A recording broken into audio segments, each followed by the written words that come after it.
The hidden years of MS. Understanding the prodrome multiple sclerosis. MS is a chronic autoimmune disease that disrupts the nervous system. Its unpredictable nature makes it hard to predict how it will progress in any given patient, but early intervention with disease-modifying treatments can significantly slow its course. Recent research suggests there may be a crucial period before typical symptoms appear, prodrome, where subtle signs emerge years in advance, offering a potential window for earlier diagnosis and treatment. What is the MS prodrome? The MS prodrome isn't a formally defined disease stage yet. Instead, it's an evolving concept based on observations that people eventually diagnosed with MS show patterns of increased healthcare use. For reasons that don't immediately suggest MS, up to 14 or 15 years before their first clear neurological symptoms. This means changes are happening in the body long before the classic signs like vision problems or muscle weakness become obvious. Researchers like Ahmed Abdelhak at UCSF explain that this is similar to what's seen in other chronic diseases, a pre-symptomatic phase where inflammatory processes are already underway. The question isn't if these changes happen, but how early they can be detected. Early warning signs. Beyond the obvious, a 2017 study in The Lancet Neurology first highlighted the link between increased healthcare visits and eventual MS diagnosis. More recent data, published in 2025, shows this pattern can start even earlier. People who later develop MS visit doctors more frequently starting 14-15 years before their first MS symptoms, compared to those who remain MS-free. The specific health issues that pop up in this prodromal phase are often nonspecific.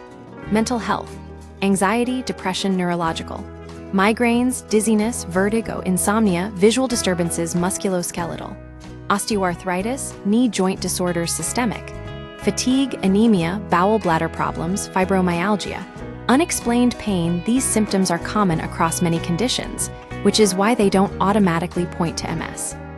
However, their combination and frequency in individuals who later develop MS are statistically significant. Can we detect it now? Currently, there's no reliable way to diagnose the MS prodrome. Research focuses on analyzing healthcare patterns in large populations, but most people who visit doctors for these issues won't develop MS.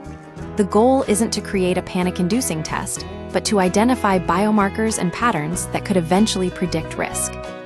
One potential future approach involves algorithms that combine prodromal symptoms, MS risk factors, like being female or under 50, and imaging scans for early brain spinal lesions. This is hypothetical, but it illustrates the direction of research. The biological undercurrent. Biomarkers emerge beyond healthcare usage. Researchers are examining biomarkers that appear during the prodrome. Doctor. Abdelhak's work shows that people who later develop MS have higher levels of certain proteins in their blood, indicating early myelin, nerve fiber protection, and nerve damage even before symptoms begin. These changes emerge 7 years before the first clinical signs.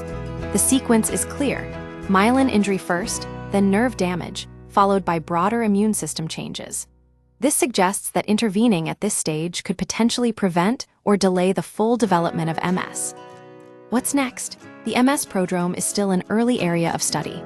Researchers need to determine the exact length of this phase, identify who will and won't progress to MS, and assess the benefits of early treatment. The latest diagnostic criteria for MS, updated in 2024, already allow for earlier diagnosis, including identifying MS through optic nerve lesions. The overarching message is clear: the earlier MS is identified and treated, the better the long-term outcome. Ultimately, understanding the MS prodrome is not about creating new fears, but about opening up possibilities for prevention and more effective disease management. The goal is to intervene before irreversible damage occurs, improving the lives of those at risk.